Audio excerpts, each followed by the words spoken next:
What's up, everybody? Mike Lindsley here with you. It is 9 minutes with Mike Lindsley, all brought to you by Rosie's Corner in Brewerton. That's where I am right now, as they have got their awesome Friday fish specials. You can get the fish dinner with mac and cheese or with coleslaw. You can also get it with just the sandwich and the mac and cheese or the slaw. And here's what I'm going to tell you before I get into three major games to watch on Sunday in the National Football League. Listen to this special. If you're in and around Central New York this NFL weekend, you've got to grab this special for just $40. $40. That's it. You get a large one-topping pizza, 24 wings, a large chef salad, and a 2-liter of soda. If that isn't a home run Hail Mary for NFL Sunday, I don't know what is. Rosie's Corner getting it done. Pizza, wings, awesome subs, both hot and cold. They've got the Fish Friday, mac and cheese, etc. They've got some events on Monday nights where they bring in some terrific music as well. You got to get down here, enjoy some of the water scene in Brewerton, New York.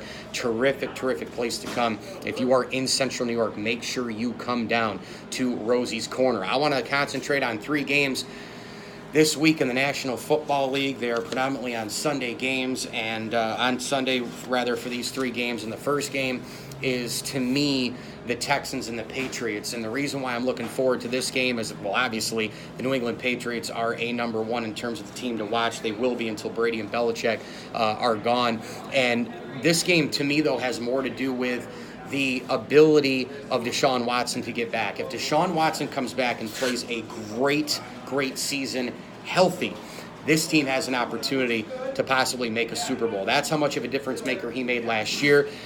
I'm not quite sure that I saw a head coach and a quarterback have that kind of cohesion, that kind of chemistry that early in their tenure as Deshaun Watson and Bill O'Brien did. They were completely and utterly on the same page. But then, of course, the ACL happens to Watson again. This guy has been hampered by injuries in the past. He's battled back. He won the national championship and obviously did great things at Clemson after his ACL. I can only hope it's the same thing for him in a Texans uniform. I'm a huge Deshaun Watson fan. Saw him play in college, obviously, in person. He's a wonderful player. And so I'm looking forward to seeing that game, Texans and Patriots, and the return of Deshaun Watson. The other game to watch, in my opinion, is without question the 49ers and the Vikings. I actually think this is the game of the week. You've got a Super Bowl contender in the Minnesota Vikings, and you've got a guy in Jimmy Garoppolo who a lot of people think is the next best quarterback in the NFL. He's going to be the next best guy. He's going to be the top tier guy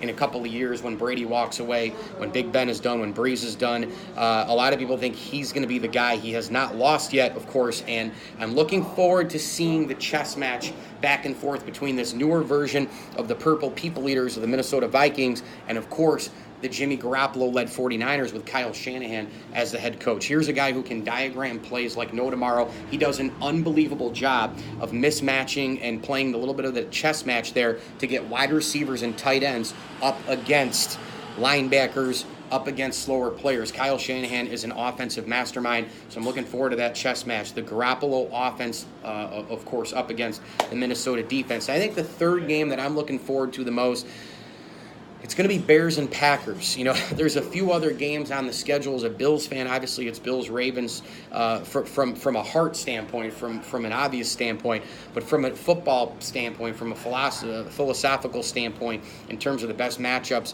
in the NFL, I don't know how you can just ignore the Bears and the Packers. There's so many storylines to this situation. It starts with Aaron Rodgers coming back for the Green Bay Packers. If this was baseball, if we counted wins above replacement as much in football as we do in baseball, he might have the highest WAR, right? Aaron Rodgers. How many wins is this guy worth? He's probably worth at least 3.5, 4, maybe 5 wins across the board per season, maybe more. The things that guy does out of the pocket, it's absolutely ridiculous. He does lack some weapons, though. That's the one concern about this Green Bay offense. For as good as Rodgers is, again, same thing with Andrew Luck, same thing with Russell Wilson. For as good as these guys are, I don't give a flying hoot if you're going to the Hall of Fame. You've got to have people around you, no matter what. This is a team sport at the end of the day. You look at Joe Montana. He had Jerry Rice, John Taylor, Tom Rathman, Brent Jones, great offensive line. You look at Terry Bradshaw, had Stallworth and Swan and Franco Harris and the like. You take a look at Troy Aikman, had Irvin and Harper and Novacek and Emmitt Smith,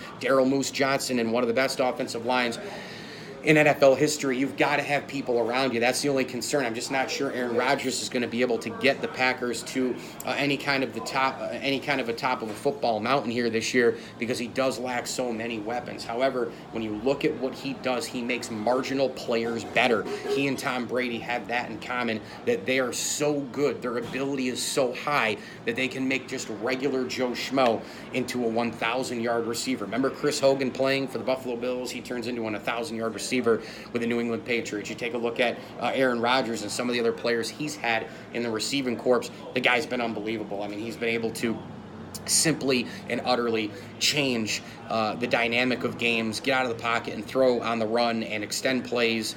His accuracy is through the roof. Again, part of that mobility and all the rest is what's gotten him hurt in the past too, but it's also a 50-50 trade.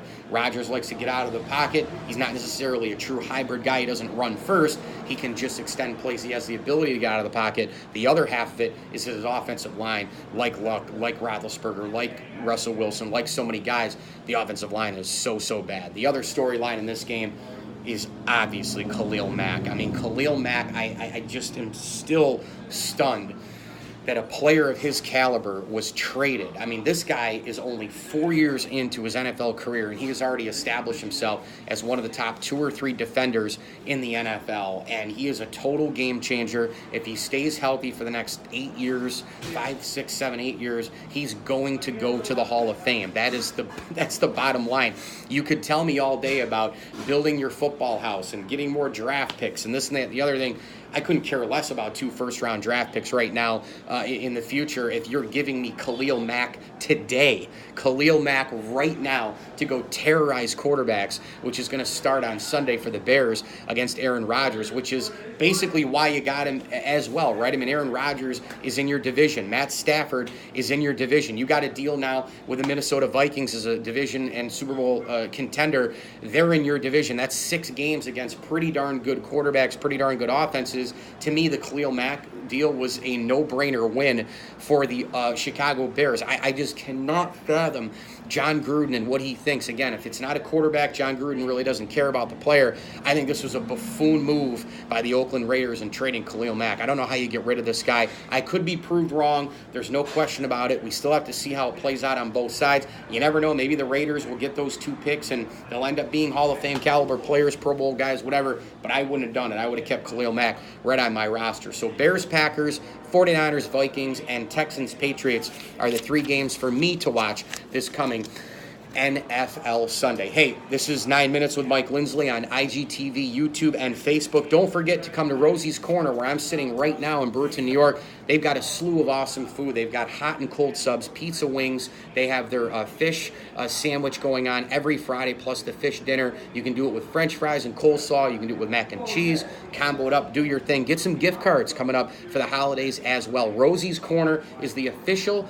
pizza shop of the ML Sports Platter. And don't forget to order this weekend. Listen to this special. It's the NFL special, large 1 topping. You get a 2-liter soda, 24 wings, and a large chef salad for just $40. Unbelievable. And as far as Syracuse football fans and college football fans are concerned, you come here and order any pizza wing combo for the college football Saturday, you get a free 2-liter of orange soda. Incredible deals at Rosie's Corner. Thanks so much to Jason and Jody and the staff for being a part of the ML Sports Platter.